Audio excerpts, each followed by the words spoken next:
Astro கிளீட்ஸ் நேர்களுக்கு அடியேன் உங்கள் சிவயோகி சிவசக்திமான் சுவாமிகள் வணக்கத்தை தெரிவித்துக் கொள்கிறேன். இந்த பதிவில் ஆடி 16ஆம் நாள் ஆகஸ்ட் 1 சனிக்கிழமை, ஆடி 1லேருந்து 32 வரைக்குமே உள்ள விசேஷங்கள், வீட்டில் செய்யக்கூடிய எளிமையான பரிகாரங்கள், முக்கியமான பிரச்சனைகளுக்கு உண்டான தீர்வுகள், இது பற்றி சொல்லிட்டு வரும். அந்த வகையில் இந்த ஆடி 16ஆம் நாள் சனிக்கிழமை வருகிறது. சனிக்கிழமை வரக்கூடிய நாளாக இருக்கப்படியால் ஆயுள் சம்பந்தப்பட்ட விஷயங்களை பற்றி பேசினால் மிகவும் நல்லதாக சொல்லப்படுகிறது. அந்த ஆயுள்ன்ற வகையிலே பெரும்பாலும் ஆண்களுக்குத்தான் ஆயுள் அதிகமாக இருக்க வேண்டும் என்று பார்ப்பார்கள். பெண்கள் கணவனுக்கு முன்னமே சென்று விட வேண்டும் என்றுதான் ஆசைப்படுவார்கள். அதற்கு என்ன காரணம்? பூவோடும் பொட்டோடும் செல்வதே தான் அதற்குண்டான வழிமுறைகள். அப்பொழுது அதுக்கு என்ன சொல்லுவார்கள் என்று கேட்டால், தீர்க்க சுமங்கலியாக இறையடி சேர வேண்டும் என்றுதான் சொல்லுவார்கள். அப்படிப்பட்ட வகையிலே பெண்களுக்கு தீர்க்க சுமங்கலி யோகம் உண்டாவதற்கும் அதற்கு என்ன செய்ய வேண்டும், என்ன வழிபாடுகள் மேற்கொள்ள வேண்டும், அதை பற்றி இந்த பதிவில் சொன்னால் மிகவும் உபயோகரமாக இருக்கும் என்று சொல்லி அதை நீங்கள் கவனமாக கேட்டு நடக்க வேண்டும் கூறி இப்பொழுது என்னுடைய குருநாதனை வழிபடுகிறேன். ஓம் குருப்யோ நம நற்பவே நற்பவே நற்பவே ஓம் காஞ்சி வாசாயி வித்மகே சாந்தரூபாய தீமகே தன்னோ சந்திரசேகர பிரஜோதியாத் காளிகாசாய வித்மகே மசான வாசின்ன தீமகே தன்னோ அகோர பிரஜோதியாத். ஆடி 16ஆம் நாள் ஆகஸ்ட் 1 சனிக்கிழமை. இன்றைய தினம் பெண்களுக்கு தீர்க்க சுமங்கலியாக இருக்க வேண்டும். தீர்க்கம் என்றாலே நிலையை நிறுத்தக்கூடியது, நின்று இருப்பது. அன்றைய தினம் சனிக்கிழமையா இருக்கும் பொழுது நீங்கள் அதிகாலையிலே நீராடி ஸ்நானம் செய்வித்து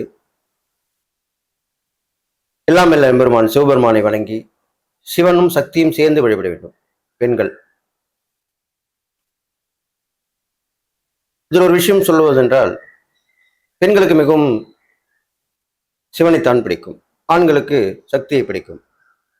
அப்படிதான் ஆப்போசிட் செக்ஸ் தான் மக்களுக்கு. இப்போ அப்பானா பொன் குழந்தை பிடிக்கும், பொண்ணுக்கு அப்பாவை பிடிக்கும். பையனா அம்மாவை பிடிக்கும், அம்மாவுக்கு ஆம்பளை பிள்ளை பிடிக்கும். அப்படிதான் வழிமுறைகளாக வழிந்துருக்கிறது. அது நம்ம மனித சமுதாயத்திலும் சரி, இறை வழிபாட்டிலுமே அப்படித்தான் எடுத்துக்கொள்ள வேண்டும். இருந்தாலும் பெண்கள் தீர்க்க சுமங்கலினாலே திருமணமான பெண்களுக்கு தான் சொல்லியது. அப்போது சிவனை நோக்கி வரம் வேண்டி விரதம் இருக்க வேண்டும்.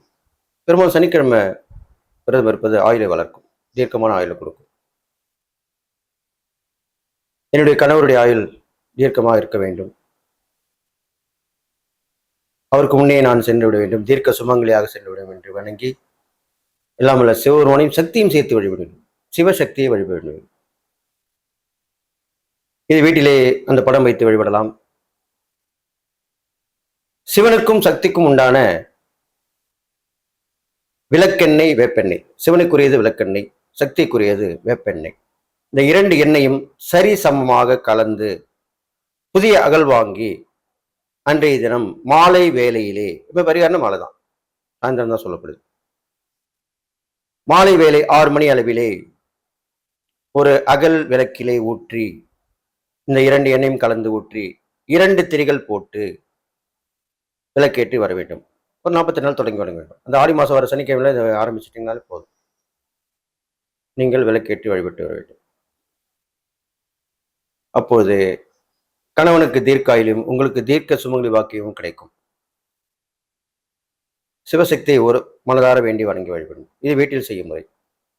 இதை அருகில் உள்ள ஆலயங்களுக்கு சென்று வழிபடலாம். இந்த 2 எண்ணெயும் சேர்ந்து விளக்கேற்றி அங்கே கோயிலையும் போயிட்டு அகலில் வச்சு வீட்டில் முதல்ல விளக்கேற்றிட்டு, வீட்டில் விளக்கேற்றி தான் கோயில் போய் வைத்தணும். இது ஒரு வழக்கமாக வச்சுங்க. வீட்டில் விளக்கேற்றாம நீங்கள் கோயில் போயிடுவீங்க, வீட்டில் முதல்ல விளக்கேற்றிட்டு தான் கோயில்.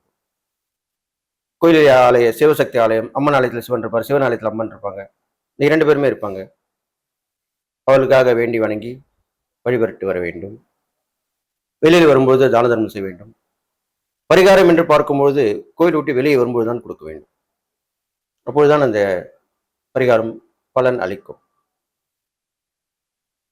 இதிலே ஆணுக்கும் பெண்ணுக்குமே வேட்டி சேலை கொடுக்கலாம், சாப்பாடு வாங்கி கொடுக்கலாம், நீர் வாங்கி கொடுக்கலாம், தண்ணீர் இதெல்லாம் கொடுத்து வரலாம். இருவருக்கும் உரியதாக இருக்க வேண்டும். நீங்கள் இருவருமே ஒன்றாக கோயிலுக்கு சென்று வர வேண்டும். கணவன் மனைவி குடும்ப சமேதராக சென்றால் இன்னும் சிறப்பு. இது இல்லாமல் சுமங்கலிகளுக்கு தாம்பூலம் கொடுக்கலாம். அது இல்லாமல் அவருக்கு தேவையான அந்த வஸ்திரம் கொடுக்கலாம், வசதி வாய்ப்புகள் இருந்தால் கொடுக்கலாம், பழம் ஸ்வீட் இது மாதிரிலாம் சேர்த்து கொடுக்கலாம், தப்பு கிடையாது. பெரும்பாலும் இந்த சுமங்களை கொடுப்பது செவ்வாய்க்கிழமை வெள்ளிக்கிழமை இப்படிதான் கொடுப்பாங்க. இது சனிக்கிழமையிலேயே கொடுப்பது ஏன் என்று சொன்னால் உங்களுடைய கணவருடைய ஆயுளுக்கும் நீங்கள் தீர்க்க சுமங்கலியாக இருக்கிறதுக்கும் தான். கணவருடைய ஆயுள் அதிகரித்தால் தான் நீங்கள் தீர்க்க சுமங்கலியாக இருக்க வேண்டும், இருக்க முடியும். அதற்குத்தான் அப்படி சொல்லியிருக்கேன். இது பரிகாரம் என்று சொல்லி யாருக்கும் செய்வித்தல் கூடாது. மனசுல தோணிச்சு கொடுத்தோம், அவ்வளவுதான். ஆலயத்தில் இருக்கும்போது கொடுக்கலாம், வீட்டில் கொடுக்கலாம். ஆலயத்திலே கொடுக்க முடியாது போனாலுமே வீட்டுக்கு அருகாமையில் உள்ளவர்களுக்கும் கொடுத்து வரலாம். இதில்லாமல் பெரியவர்களையே ஆசீர்வாதம் வாங்க வேண்டும். அப்ப கண்டிப்பா அவங்க தீர்க்க சுமங்கலின்னு தான் சொல்லுவாங்க. தீர்க்காயுசு பவ, தீர்க்க சுமங்கலி பவ அப்படிதான் சொல்லுவாங்க. பெண்களுக்கு மட்டுமே அப்படி. ஆண்களுக்கு தீர்க்காயுசு பவ, சிரஞ்சீவி பவ, ஸ்ரீமான் பவ அப்படிதான் சொல்லுவாங்க. பெண்களுக்கு மட்டும் அந்த தீர்க்க சுமங்கலி வந்துடும். அதுக்குத்தான் அப்படி சொன்னேன். இதை நீங்கள் அவருடைய ஆசீர்வாதம் வாங்க வேண்டும். அன்றைய தினம் விரதம் இருந்து விரதத்தை முடிக்க வேண்டும். அன்றைய தினம் எந்த சண்டை சச்சரவு இருக்கக்கூடாது. குடும்பத்திலே அமைதி இருக்க வேண்டும். தினம் செய்யணும். நிறைய தானதம் செய்யலாம். ஜீவராசிகளுக்கு உணவளிக்கலாம். எறும்புகளுக்கு, பறவைகளுக்கு, விலங்குகளுக்கு உணவளிக்கலாம். இதையெல்லாம் செய்து வந்தீர்களானால், அதுவும் ஆடி மாதம் வரக்கூடிய இந்த சனிக்கிழமையிலே பலன் அதிகரிக்கும். அந்த பரிகாரம் செய்த பிறகு உங்களுடைய கணவருடைய ஆயுளும் அதிகரித்து காணப்படும். நீங்களும் தீர்க்க சுமல இருப்பீர்கள் என்று சொல்லி எல்லா நலமும் பெற்று வாழ்வீர்கள் என்று வாழ்த்தி விடைபெறுகிறேன். நன்றி.